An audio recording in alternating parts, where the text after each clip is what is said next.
Olá, turma. Eu sou a Luciana e essa aula falaremos sobre bem-estar e adoção dos animais usados em laboratório.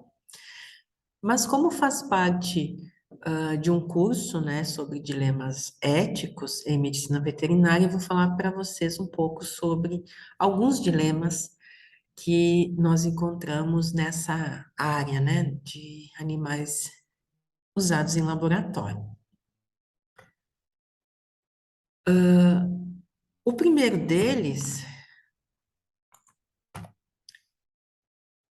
é associado, né, ao que muito se fala, né, na nossa sociedade,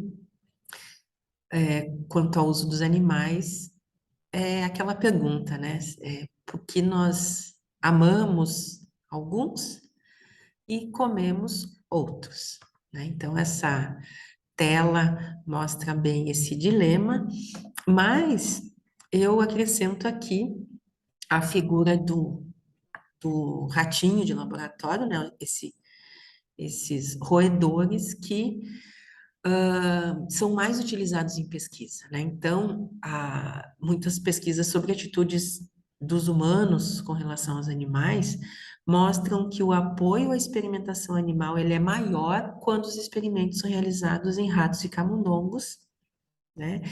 Então experimentos que são idênticos, eles são julgados como mais aceitáveis quando nessas espécies de roedores, quando comparado, com outros mamíferos, né?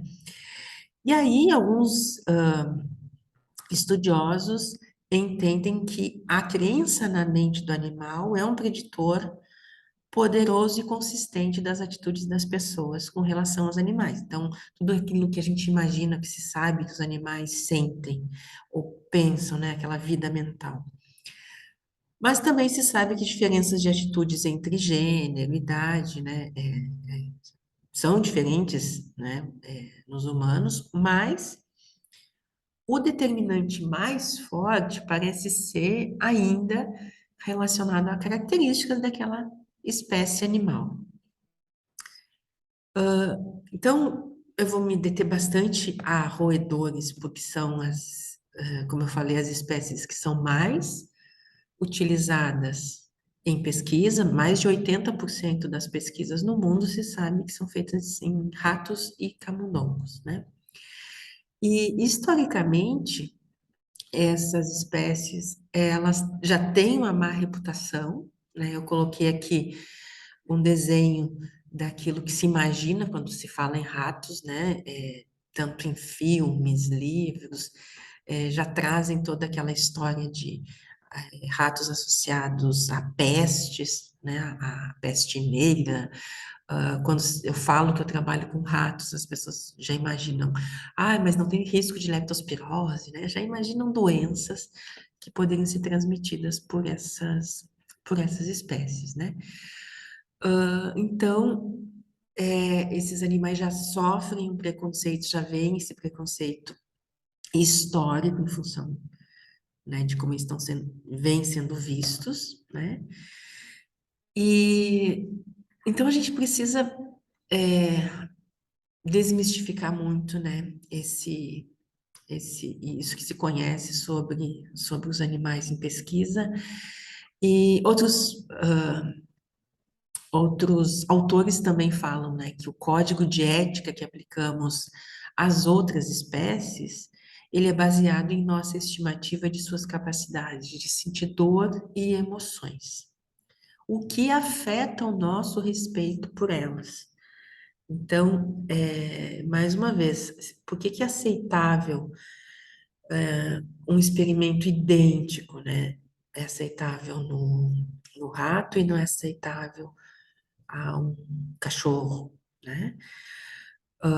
Vai muito disso, né? Daquilo que se estima de suas capacidades mentais, cognitivas, e quando se pesquisa entre os pesquisadores mesmo, entre as pessoas que trabalham com ratos e camundongos, se percebe que essa capacidade de sentir dor é subestimada muitas vezes nesse meio. né? Então, para melhorar o bem-estar dos animais, é preciso, primeiramente, ter pessoas que se preocupem e que cuidem, né, efetivamente deles, que entendam que o bem-estar é importante, né? E para isso, eu sempre trago nas aulas que eu faço com pessoas que vão manipular animais, né, que vão manipular roedores, eu trago bastante informação, né, sobre tudo que se conhece desses animais. Essa primeira foto aqui é de um artigo que mostra que os ratos, eles sentem empatia, tem muita pesquisa mostrando esse modelo, né, dos animais sentindo empatia, ou seja, eles, mesmo com um animal desconhecido, eles procuram ajudar. Então, esse ratinho albino, ele tenta de todas as formas um meio de tirar o outro ratinho que está preso aqui dentro.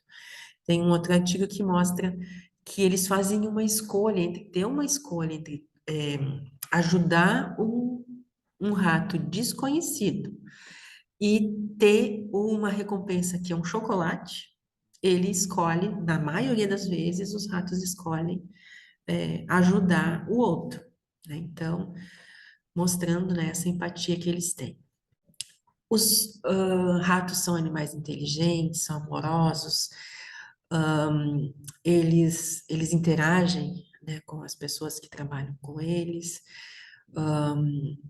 eles aprendem rapidamente, né, e eles sentem, eles têm experiências positivas, eles têm emoções positivas e negativas, né? Então a gente tem que levar tudo isso em consideração quando se trabalha com essas espécies. Esse artigo eu acho bastante ilustrativo dessa complexidade. Vejam que nesse trabalho se mostra a transferência social, tanto da dor quanto da analgesia dos animais. O que é essa transferência social? Vejam que nesse primeiro estudo fizeram uma injeção em um camundongo, nesse caso era camundongo, ele tomou uma injeção de um produto que causa dor. Em uma hora de interação com um animal que não recebeu aquela injeção, ou seja, ele não teria que ter dor nenhuma, mas ficaram juntos por uma hora. No teste que se faz de limiar mecânico, né, percebendo então comportamentos de dor, aquele que teve somente contato com o que tinha dor, ele tinha o mesmo comportamento, como se ele tivesse dor, semelhante ao outro. Da mesma forma, a analgesia, o animal que estava com dor, quando se dá uma injeção de morfina, ele, né, não vai sentir mais aquela dor. Em uma hora de contato com um animal que não tomou morfina, então ele continuava sentindo aquela dor. No teste comportamental, ambos demonstravam analgesia, né? Então, a transferência social dessa analgesia. O mesmo foi demonstrado com o medo, né? Um animal que tomou um choque nas patas, ele, em uma hora de interação com um animal que não sofreu isso, no teste, que a gente chama de teste de freezing, né? Aquele comportamento de congelamento que é clássico de medo dos animais, ambos demonstravam freeze. Então, esse trabalho mostra essa complexidade, e aí nós chegamos num segundo dilema, que é conhecendo-se toda essa vida emocional, cognitiva dos roedores, por que nas metodologias de pesquisa os animais são subjugados? Ou seja, todo esse conhecimento que a gente tem, né, dessa habilidade desses animais, quando chega na metodologia, esses animais são contidos, né, de uma maneira em tubos, como se eles não tivessem toda essa complexidade mental e capacidade de aprender, né, e fazer associações. Ele é obrigado a a ingerir, muitas vezes, né, de uma maneira forçada, substâncias, sendo que ele poderia ser feito de outra forma. Ele sofre isolamentos em locais que para ele é aversivo, técnicas que são aversivas e que não levam em consideração toda a bagagem emocional, toda a vida emocional desses animais, né? Então, esse é um ponto que eu gostaria de levantar e que na nossa próxima parte da aula nós vamos falar mais a respeito. Um terceiro dilema é com relação à relação humano-animal, né?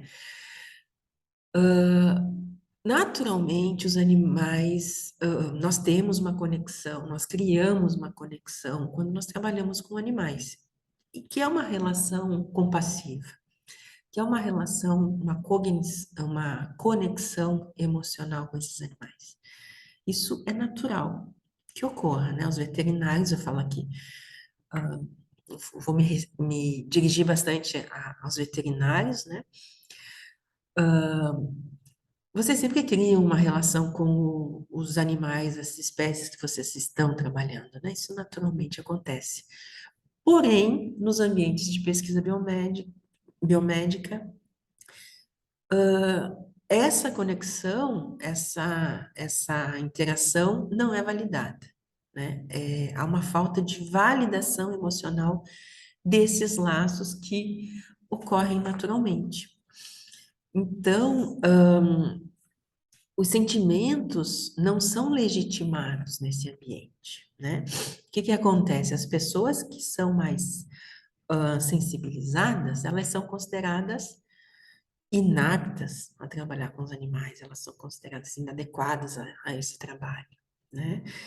E aí essas pessoas estão sujeitas a sofrerem uma dissonância emocional, que é o conflito das emoções vivenciadas, né? Aquilo que eu estou sentindo, com as emoções que são expressas, né? Que realmente é expresso. Então, uma emoção que não pode ser expressa, na verdade, né? Então, ocorre uma dissonância emocional. E também pode ocorrer estresse moral, né? Que resulta da realização de uma tarefa que está em conflito com o que eu acredito que deveria realmente ser feito, né? Então, as pessoas que trabalham com animais nesse ambiente biomédico podem sofrer, né, de todos essas dissonâncias, né, que nós chamamos.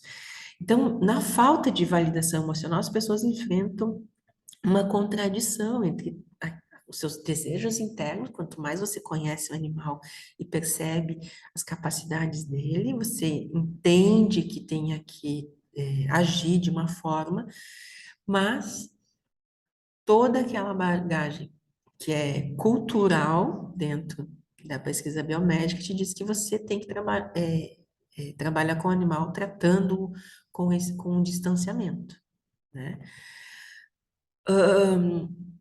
Gostaria de só trazer um exemplo aqui, né?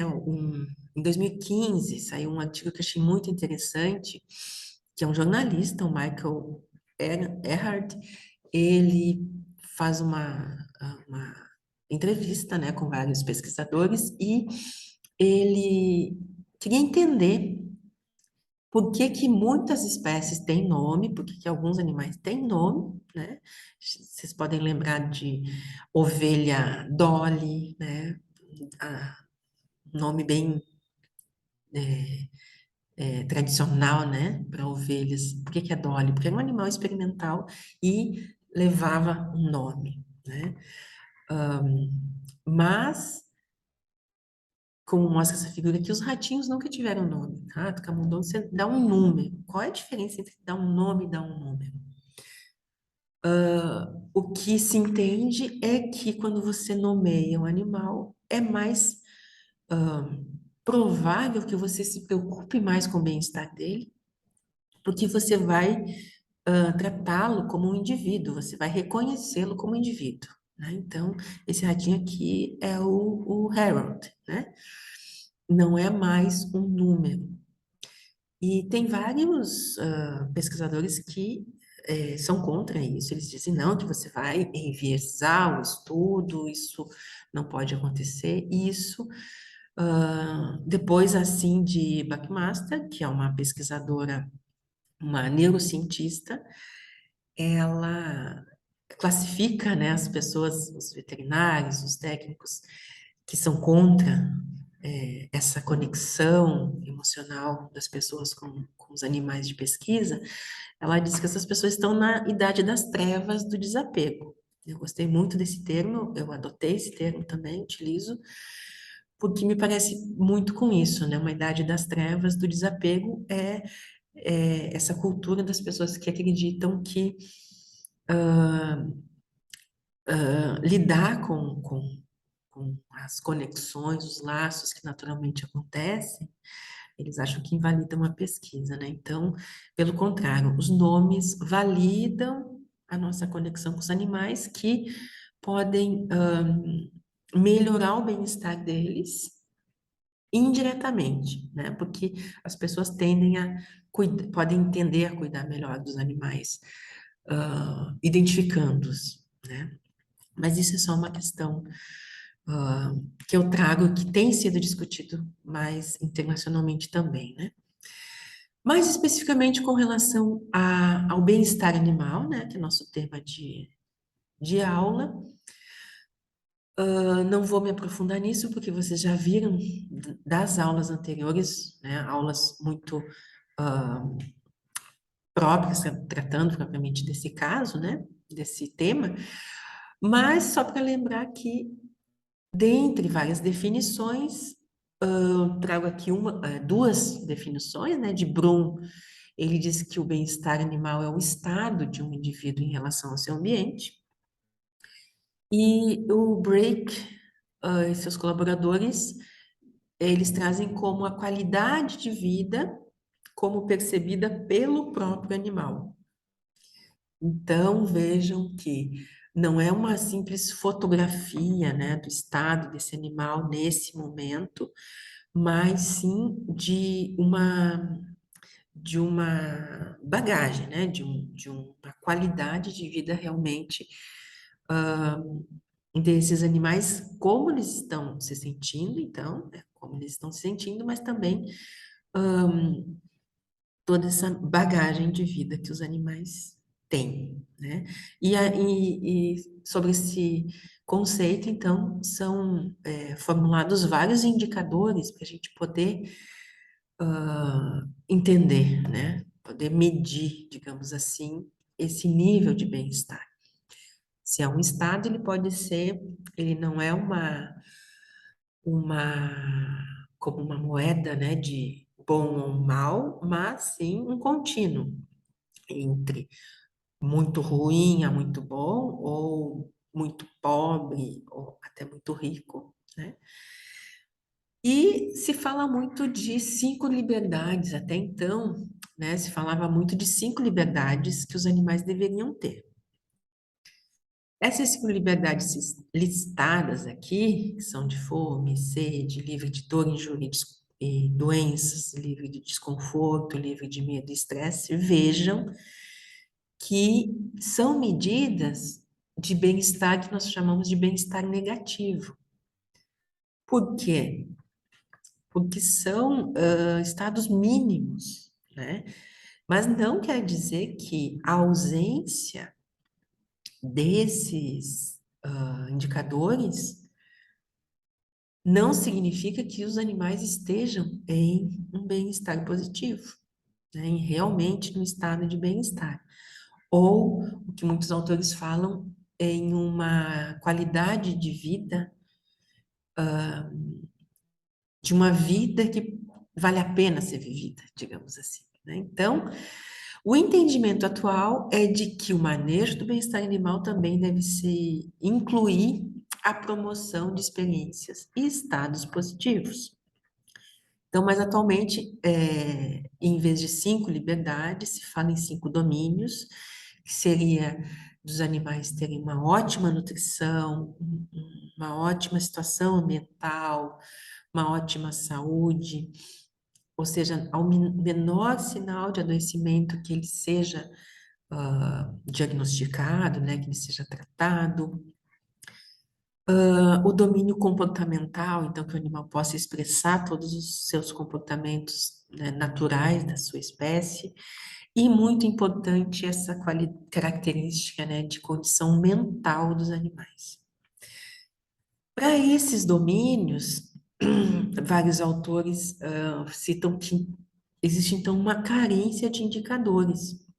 Muitos têm falado em colocar, então, indicadores como brincar, como explorar o ambiente, diversidade comportamental, mas isso ainda carece de validação, né? Como e quanto melhora o bem-estar dos animais, isso ainda tem sido bastante estudado, né? Mas já é consenso de que não se deve trabalhar somente sobre esse bem-estar negativo, né? Sobre não existir fome ou sede, mas sim qual é esse potencial, né?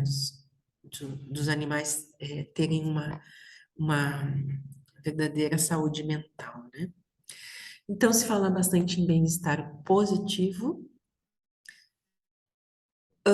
e quando se fala nisso, alguns conceitos que a gente trabalha bastante são esses dos animais terem agência, escolha e controle. Agência no sentido de agir independentemente, né? Então, tudo aquilo que eu falei anteriormente, aquele tipo de contenção, né? Qualquer coisa você vai fazer, tem uma contenção, uma restrição excessiva dos animais, uma forma de administrar aversiva, né? Que o animal vai se sentindo cada vez mais estressado naquele ambiente. O contrário então, que os animais tenham esse contato mais íntimo, né? Mas essa conexão, esses laços sejam validados, né? Então, que o técnico, o pesquisador, conheça os seus animais, que ele treine os animais para colaborar, né? As técnicas, métodos de pesquisa, né? Que o animal consiga ter um engajamento com o seu ambiente, que ele tenha estimulação física e mental. Então, eu vou colocar aqui um videozinho onde eu faço treinamento com os alunos que precisam fazer qualquer técnica, né, aqui, por exemplo, de ingestão, o animal tem que ingerir algum produto, ele não vai ser forçado a ingerir, ele vai aprender a ingerir aquela substância. E isso tem um efeito no humano também, que trabalha com o animal, né? Nesse dia desse treinamento, quando essa aluna viu o animal segurando, né, como mamando aqui nessa ponteira, ela disse o seguinte: eu nunca pensei que eu fosse me emocionar fazendo um tratamento num rato. Então, muda completamente a atitude da pessoa que entende, que consegue perceber, né, essas capacidades dos animais. Bom, vamos adiante. Então, se tem mais atualmente, como eu falei, validado essas experiências afetivas cumulativas dos animais, né? Então, o que é uma experiência cumulativa afetiva? É o impacto líquido de todos os eventos que afetam o bem-estar de um animal ao longo de sua vida. Então, esse artigo que eu coloquei aqui na tela, ele mostra que alguns autores já têm biomarcadores hipocampais, né? Então, por exemplo, a neurogênese, já se sabe que diminui essa neurogênese com o estresse cumulativo e tende a aumentar com a experiência cumulativa positiva. Ou seja, o hipocampo, né, é uma região do cérebro onde que está relacionado com memória, com cognição. Então, esses animais que têm toda essa interação com os humanos, que têm um tratamento mais positivo, eles vão ter, inclusive, são animais totalmente diferentes desses que não têm essa interação. Eles vão ter, inclusive, as regiões cerebrais diferentes, né? Então, isso tem sido bastante estudado ultimamente. E eu trago essa tela aqui de dois autores canadenses, a Makovska e o Wary, onde eles, nesse artigo, eles falam de alguns elementos que contribuem, né, para aspectos de uma concepção de uma boa vida aos animais de laboratório. Boa vida entendido, como eles dizem, uma vida que vale a pena ser vivida, né? E eles separam em três grandes elementos: o ambiente físico, o ambiente de interações com os humanos e a possibilidade de uma vida pós-experimental. Então, dentro do ambiente físico, a curto prazo seriam ambientes que tenham abrigos, que tenham enriquecimentos, né, ambientais, até, então, a longo prazo, estruturas bem mais complexas, até mesmo de liberdade, né, ambientes completamente livres. Quanto às interações com os animais, a curto prazo, trocarmos essas interações de manejo aversivo para manejos mais positivos, de socialização e de cooperação dos animais nas pesquisas. E quanto à vida pós-experimental, que os animais possam ser, depois dos experimentos, possam ser adotados realmente como animais de companhia, né? Então, eu não vou me deter muito sobre essas outras questões, porque nós vamos falar mais especificamente sobre adoção, mas eu sempre falo, né, com os meus alunos que é muito rápido a gente poder mudar esse tipo de interação, né? Então, esse animal que sofre com essa administração invasiva, né? Nós podemos sim fazer essa mudança a curto prazo. Tem vários estudos já mostrando, né, essas interações positivas dos animais com os humanos. E falando, então, sobre adoção, né, esse potencial de vida pós-experimental, no Brasil, nós temos a Lei Arouca, né, que permite, eu coloquei aqui as normativas do Conselho, né, então, nós temos uma lei que regulamenta as pesquisas e o uso de animais no ensino também, né? Ensino e pesquisa. E existe nessa lei o artigo 14, que permite que os animais saiam, né, do biotério após uma intervenção, desde que ouvida a respectiva CEUA, né, a comissão de ética, quanto aos critérios de segurança e tudo mais, né? E devem ser entregues para pessoas idôneas, né, devidamente legalizadas, entidades protetoras, enfim. Então, existe essa orientação dentro da nossa lei de experimentação. E essa reabilitação, né, que nós chamamos, essa possibilidade de adoção, tem vindo, inclusive, como um quarto R, né? A gente chama de 3 R's: substituição, refinamento e redução, né? Então, são os clássicos 3 R's. E se tem como um quarto R essa possibilidade de reabilitação. Eu fiz pesquisei em vários países, né, que tenham essa política, e encontrei que na Índia, essa sigla CPCIA, na Índia é o equivalente ao nosso CONSEA, né?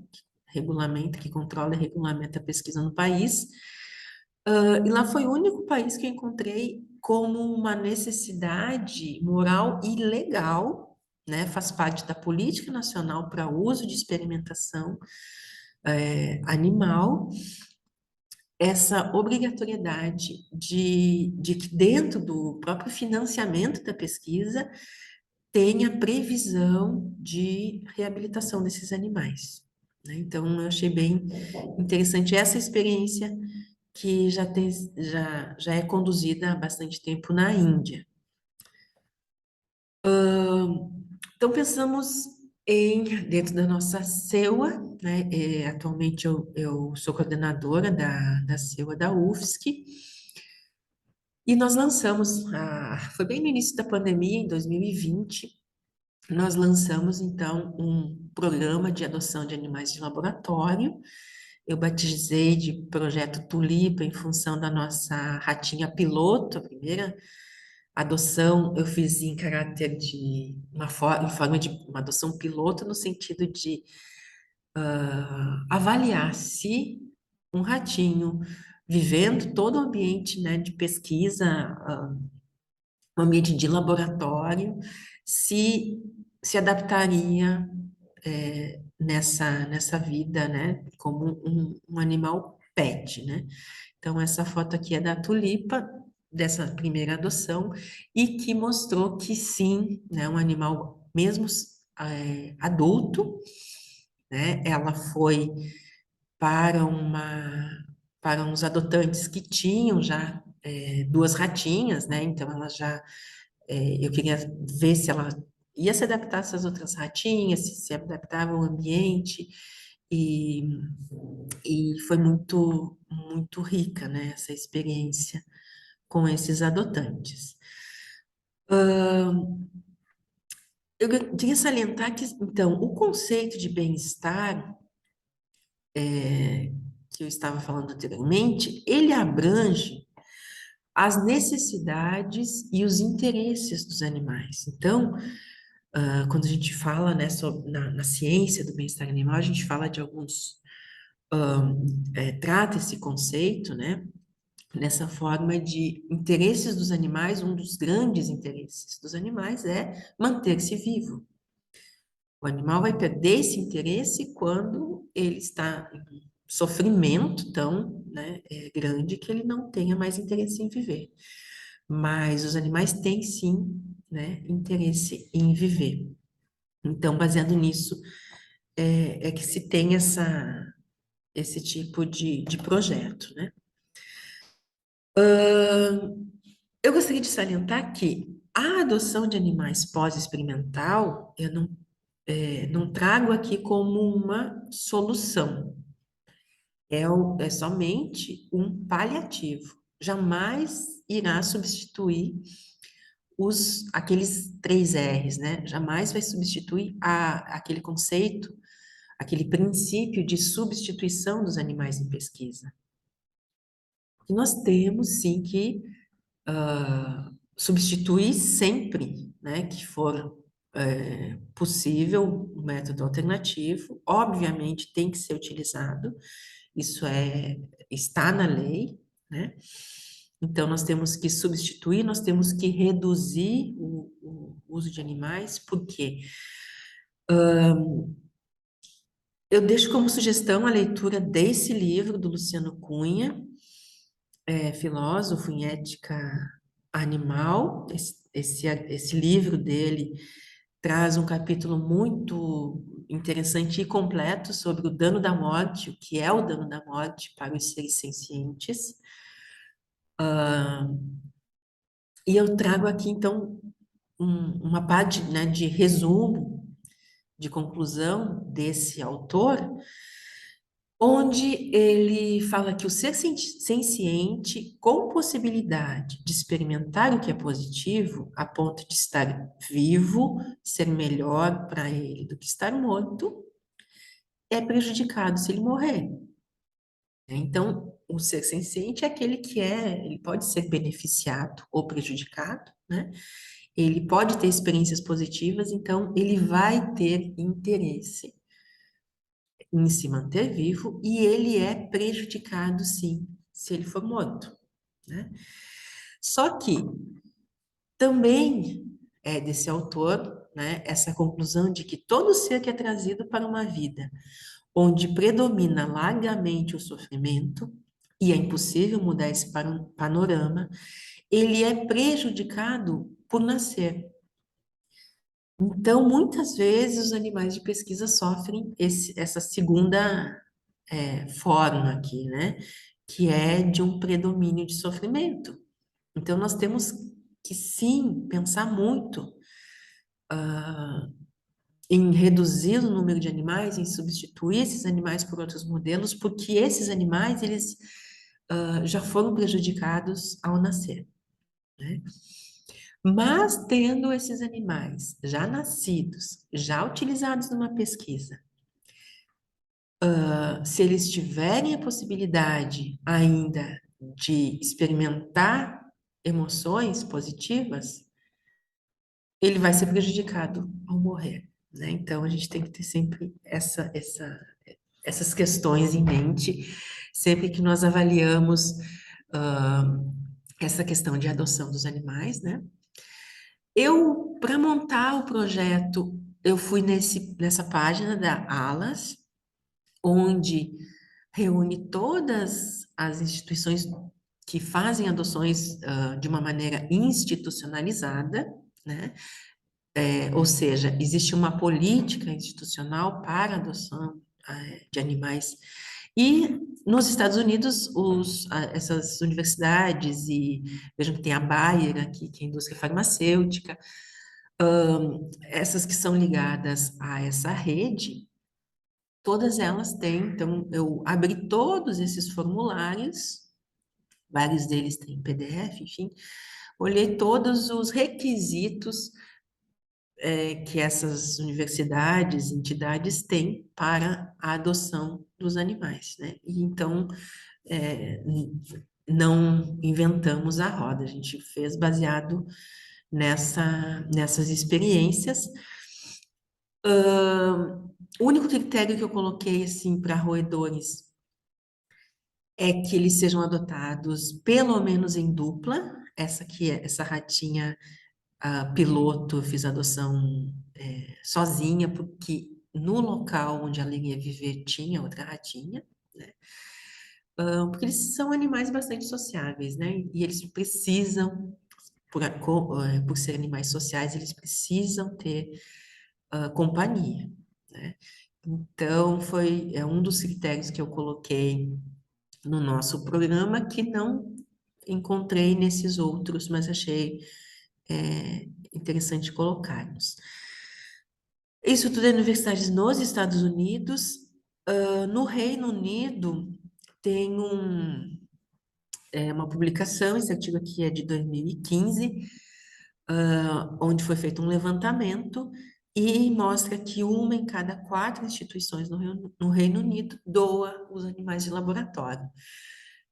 Porém, somente 19% das adoções são de roedores. Por isso, essa minha implicância, né, em falar tanto dos roedores, porque muita gente quer adotar cachorro depois de uma pesquisa, se fala muito, né, em adoção pós-experimental de cães, gatos, enfim, outras espécies, e pouco de roedores, né? Então, por isso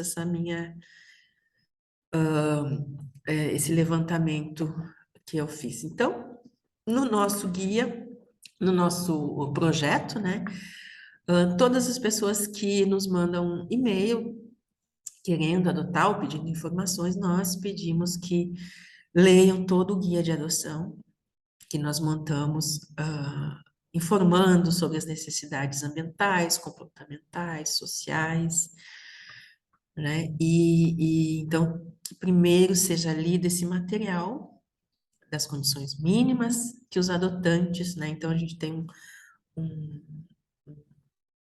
um pré-requisito, né? Vários pré-requisitos para os adotantes e para os animais. Não podem ser adotados animais transgênicos ou que sofreram, né, algumas restrições, né, que os deixem com uma reduzida qualidade de vida, né? Assim como os adotantes também têm que ter reunir certas disponibilidades, né? Aqui mostrando nessa foto era o primeiro treino, né, da ratinha piloto, e eles me mandaram no dia que essa ratinha chegou em casa. Eu achei bem interessante mostrar esse vídeo, porque mostra essa necessidade social mesmo. Vejam que ela leva a mão da pessoa para dentro da caixinha, né? Essa é a casinha que foi colocada para ela. Ela tinha ficado sozinha por vários dias, porque antes de entregar eu fiz castração dela, então ela ficou vários dias sozinha dentro da caixinha, da sua caixa. E o que ela fazia era querer levar a pessoa para junto dela, né? Então, em seguida foi feito, nos dias seguintes, né, foram feitas as aproximações com as ratinhas que já estavam em casa, e então essa ratinha teve uma vida longa para um rato, porque os ratos têm em torno de expectativa de vida de 2 anos, né? Ela chegou quase a isso, sendo que um rato de laboratório, a expectativa de vida deles é de em torno de 4 meses, né? Então, a expectativa de vida é um indicador de bem-estar animal também, né? Mas não só a expectativa, mas essa qualidade de vida, né?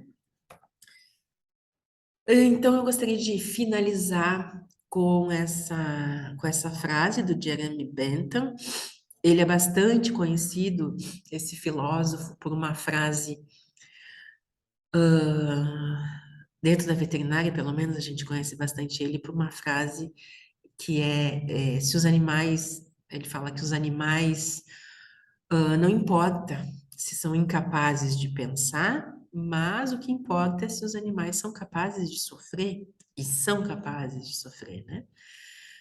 Então, essa frase é bastante célebre dele. Mas o que eu acho bastante importante para essa discussão ética, já que para os animais usados em pesquisa, nós não cumprimos com a regra de ouro da ética, que é não faça ao outro aquilo que você não quer que faça com você. Quando a gente faz pesquisa e experimentação, a gente já está quebrando essa regra. Mas que pelo menos essa, essa outra a gente tenha em mente sempre, né? Crie toda a felicidade que você for capaz de criar e remova toda a miséria que você for capaz de remover. Então, eu acho que essa regra é imprescindível quando se faz experimentação animal. Certo? Na segunda parte da nossa aula, eu vou voltar a falar um pouco sobre essa regrinha aqui. Até lá.